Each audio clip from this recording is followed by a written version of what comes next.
À l'île Grand Palais, on peut tout écrire. Tout Et est c'est vous, possible. client, qui avez la plume. Nous, on fournit l'encre, vous écrivez.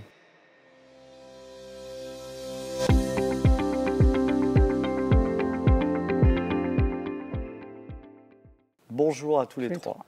Pouvez-vous vous présenter? Oui, bonjour, je m'appelle Philippe et je dirige l'île Grand Palais Zénith depuis le 17 octobre 2019, très précisément.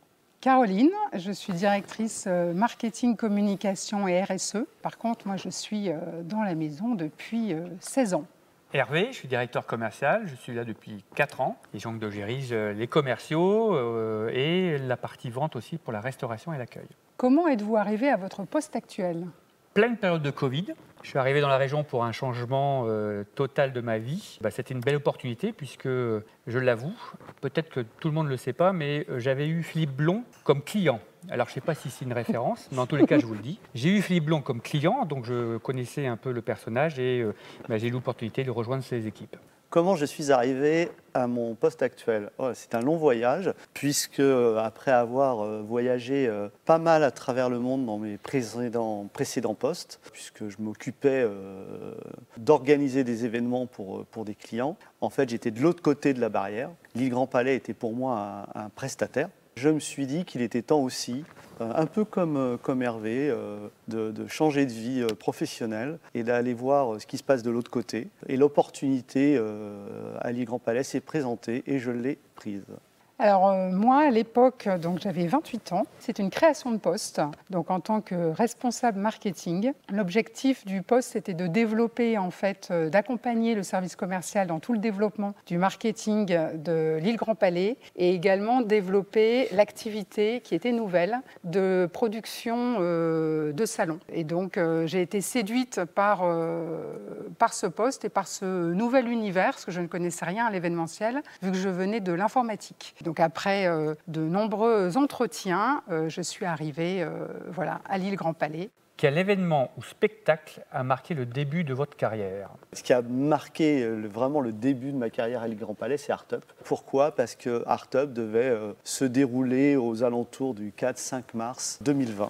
Or, le 1er mars 2020, notre cher Premier ministre de l'époque, Édouard Philippe, a pris la parole à l'Assemblée nationale pour interdire les rassemblements de plus de 5000 personnes. Et Art Up en faisait partie. Nous étions, lors de cette annonce, le samedi. Le dimanche, nous avons dû malheureusement prendre la décision d'annuler Art Up qui devait ouvrir 3 jours après. Autant vous dire que c'est quelque chose qui marque le début d'une carrière parce que Art Up est l'un des plus gros événements de l'île Grand Palais. Tout était monté. Pour ceux qui ne le connaissent pas, c'est une foire d'art contemporain. Le lundi matin, les premières galeries devaient arriver. Donc dans la soirée du dimanche, on a dû appeler tout le monde pour leur dire surtout ne partez pas de chez vous. Tout est annulé. Et puis voilà, ça a été le début ensuite de 6 mois, voire plus, d'une sacrée aventure que fut le confinement, puis la gestion de ce confinement et la gestion des suites de ce confinement, etc. etc. Je dis 6 mois, mais en fait, ça a duré quasiment 2 ans. Donc, sacré début de carrière. Pour ma part, moi, l'événement qui a marqué le début, c'était le Salon Créé, parce qu'en fait, ça a été ma première grosse mission. Globalement, j'avais 4 mois pour tout lancer, alors que je ne connaissais rien dans quel événementiel. Il faut savoir, à l'époque, c'était le salon dédié aux entrepreneurs et aux créateurs d'entreprises, avec un gros enjeu, parce que c'était un salon qui était monté avec le Conseil régional, la CCI Grande Île et la Chambre des métiers et de l'artisanat. Donc en plus, il y avait une dimension institutionnelle importante et donc il fallait mettre en place tout le contenu, le plan de com, tout dérouler. On a eu une édition record pour la 2e édition avec 20 000 visiteurs et donc ça a été un beau challenge mais une très belle réussite. Parlez-nous de vos missions à l'île Grand Palais. Elles sont multiples. Alors, pour la partie en effet marketing, donc c'est l'accompagnement des équipes d'Hervé pour justement soutenir le développement de l'activité commerciale. Donc ça passe aussi bien par des participations à des salons, workshops, que mettre à jour les différentes présentations, travailler des dossiers de candidature avec notre partenaire Hello Lille, et travailler aussi au niveau marketing des événements produits avec un travail d'études, de benchmark, de réaliser digitaliser les supports. Il y a toute la partie digitale qui prend de plus en plus de place, donc avec une partie social média. On sait maintenant l'importance des réseaux, donc animer les réseaux au niveau de nos deux marques, Lille Grand Palais et Zénith. Également travailler les réseaux autour de nos marques comme Lille Art Up, ou Lille Horse Event, ou le Tattoo. Là, une dimension communication, marque, donc là, prend toute son importance cette année, vu que c'est notre année anniversaire, des 30 ans. Et puis une partie RSE, qui est devenue au fil des ans de plus en plus importante et partie intégrante de la stratégie d'entreprise. Donc aujourd'hui, les enjeux RSE sont vraiment au cœur de la stratégie d'entreprise. Et donc on déploie un programme avec un plan d'action RSE chaque année. Alors, comme il y a un S à ma mission, évidemment, comme je suis dans la direction commerciale, j'ai une mission de conquête. Donc, c'est une des valeurs du groupe. Conquête à travers 4 axes, presque, puisque un axe pour les événements accueillis. Donc là, on va planter le drapeau Lille Grand Palais auprès des associations internationales, des agences, des corporates pour qu'ils fassent leurs événements à Lille et à Lille Grand Palais. Conquête aussi au niveau des espaces où on accueille en événements produits. Donc là, on a toute une partie dont agit aussi Caroline, comme l'a dit, sur des événements que Lille Grand Palais est son propre client.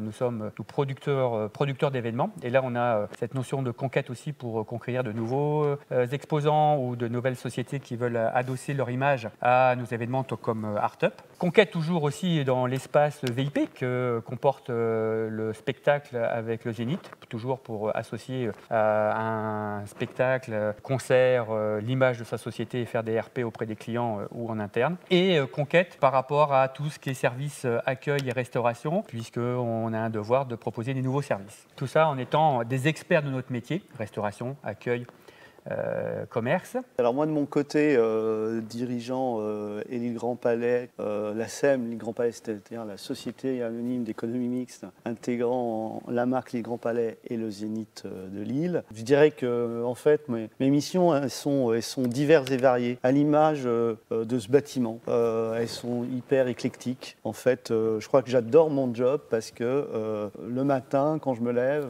tout peut arriver. Alors évidemment, j'ai des grandes missions de gestion, de management, de pilotage de l'entreprise, de représentation de l'entreprise à l'extérieur. Ce que je retiendrai au-delà de tout ça, c'est surtout la variété des sujets, la variété des clients. Des anecdotes, on en a plein, et c'est ce qui fait aussi le charme de mon métier, de notre métier à tous. Et je crois aussi c'est pour ça qu'on travaille dans l'événementiel, c'est pour ne jamais s'ennuyer à la fin de la journée. Philippe. Quel a été ton plus grand challenge depuis ton arrivée ? Je crois, j'en ai déjà parlé dans une précédente question, mais je crois que ça a été quand même la gestion du Covid. Parce que malgré tout, on a quand même été une des économies, même si tous les Français ont été impactés, mais on a quand même été, nous, spécialistes de l'événementiel, une des économies les plus touchées, puisqu'on a été les premiers à être impactés, sauf le médical évidemment, et les derniers quasiment à avoir repris notre activité, avec aussi l'hôtellerie-restauration. Donc ça a duré longtemps, ça a duré quasiment 2 ans. Et je rappellerai quand même qu'au début, c'était une maladie totalement inconnue, qu'il a fallu mettre en place dans nos entreprises des process complètement inconnus. L'activité partielle, personne ne savait ce que c'était. Les aides, à qui les demander. Ensuite, l'adaptation de dispositifs sanitaires qui changeaient tout le temps. Il a fallu s'adapter. Enfin bon, je pense qu'en plus, notre cerveau étant fait comme ça, on a oublié plein de choses. Moi, j'en retiendrai surtout du positif. C'est que ça a permis à l'entreprise d'évoluer 10 fois plus rapidement que s'il n'y avait pas eu ce confinement, en tout cas cette pandémie, parce que par la force des choses, on a été obligé de se transformer, d'avancer, d'évoluer. Ça a aussi créé un collectif. Les équipes ont été obligées de se souder autour de ce challenge. Donc voilà, moi je retiendrai vraiment les 2 années de pandémie. Caroline. Oui. Présente-nous la campagne de communication pour fêter les 30 ans de Lille Grand Palais Zénith.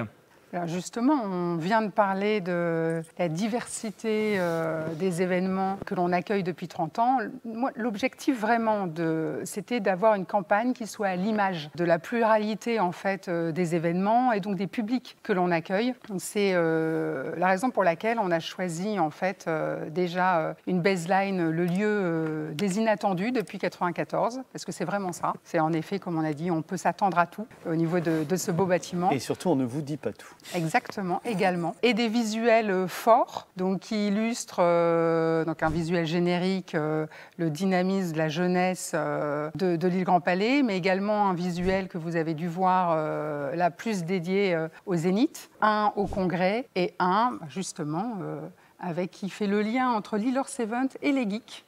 Days. On a un beau visuel d'un cosplayer. Voilà, j'en dis pas plus. Vous pourrez découvrir ces belles campagnes, ce soit dans la presse, au niveau des réseaux sociaux. Mais on l'a découvert déjà dans les rues de Lille. Dans les rues de Lille. Également, exactement. Au mois de mai, une belle campagne. 3 mots pour décrire les équipes. Alors, moi, je dirais engagée, collective. Ouais. Et expertes. On a vraiment des équipes qui sont engagées dans leur job, qui sont fiers de travailler dans ce magnifique bâtiment, qui sont très professionnels, très compétents et qui ont sens du travail en équipe. Donc, voilà. Investi. Et corporate aussi, parce qu'ils sont fiers de porter les valeurs de l'île Grand Palais. Alors, moi, je peux en parler au niveau commercial, mais ça peut se ressentir dans toutes les autres directions, mais encore plus au niveau de la direction commerciale, puisqu'on est porteur des valeurs de l'île Grand Palais. Et ils le font, mais avec leur trip, et puis c'est comme la maison. Enfin, ils le font de façon très familiale, voilà. Alors, dans le bon sens du terme. Dans le bon sens du terme. Et c'est ça qui est agréable, parce que quand on fait passer ce genre d'expérience ou d'affect auprès des clients, tout de suite, on rentre dans leur bulle et puis ils se projettent plus facilement. Bravo à tous, d'ailleurs. Quel est votre meilleur souvenir en tant que visiteur à l'île Grand Palais Zénith? En tant que visiteur? C'est peut-être l'île Artup, parce que c'est quand même un magnifique événement, très reconnu sur le territoire, avec un savoir-faire. Mais je vais en prendre aussi un autre côté Zénith. Ce serait sûrement un des concerts de M, parce que j'adore l'artiste, et deux, sa dernière tournée est extraordinaire. Donc, et c'est pas pour rien qu'il a fait, je crois, sur cette dernière tournée, plus de 1 million de spectateurs. Alors moi, je ne vais pas être très original, je vais reprendre Artup parce qu'effectivement, sous mon côté bourrin, j'ai quand même une certaine sensibilité. C'est vrai que visiter ce salon, ça te permet d'aller chercher au plus fond de toi-même ta sensibilité. Mais oui, c'est vrai que c'est un salon qui est bien léché, qui est classe, voilà, et haut de gamme.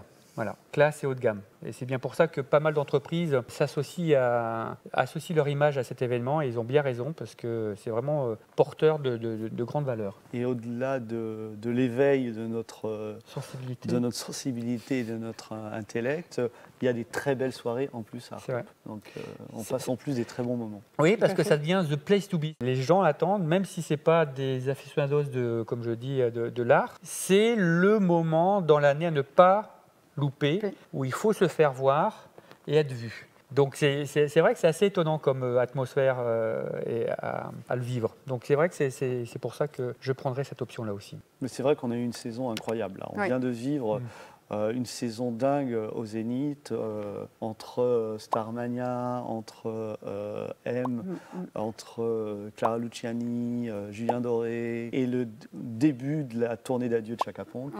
Voilà, on a une saison de dingue. Comment voyez-vous l'île Grand Palais dans le futur? Intemporel. Oui, moi j'aimerais en effet que l'île Grand Palais reste au cœur, dans la vie des habitants de la métropole, et plus aussi, grâce à des événements nationaux et internationaux, ou à des spectacles en effet à des dimensions avec des artistes internationaux. Que l'île Grand Palais continue d'être présent pour les métropolitains, mais qu'après rayonne de plus en plus loin.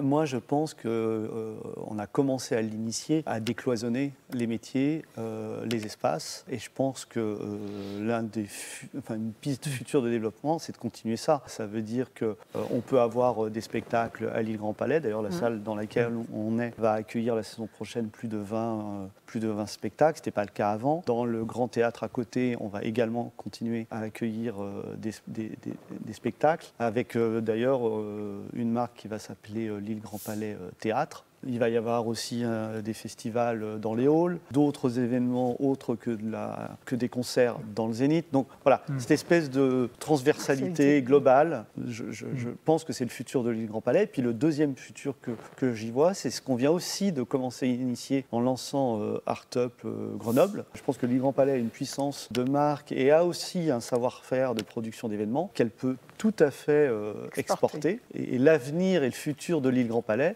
il n'est peut-être pas à Lille, en fait. Il est peut-être dans les autres grandes capitales régionales, voire aussi la capitale Paris, pour pouvoir exporter ses marques, exporter son savoir-faire. Je pense qu'il faut arrêter de raisonner uniquement et purement l'île bâtiment. Non, moi je rajouterais que ce soit le champ des possibles où tout peut s'écrire. C'est bien le futur, parce qu'on écrit en général le futur. Je crois qu'on peut terminer sur cette image-là, où à l'île Grand Palais, on peut tout écrire. Voilà. Et c'est vous, client, qui avez la plume. Vous la maniez si bien qu'on ne peut que souhaiter que vous la continuez à écrire aussi bien. Voilà. Grâce aux équipes quand même. Aussi. Nous, on fournit l'encre, vous écrivez. Joyeux anniversaire, l'île Grand Palais Zénith.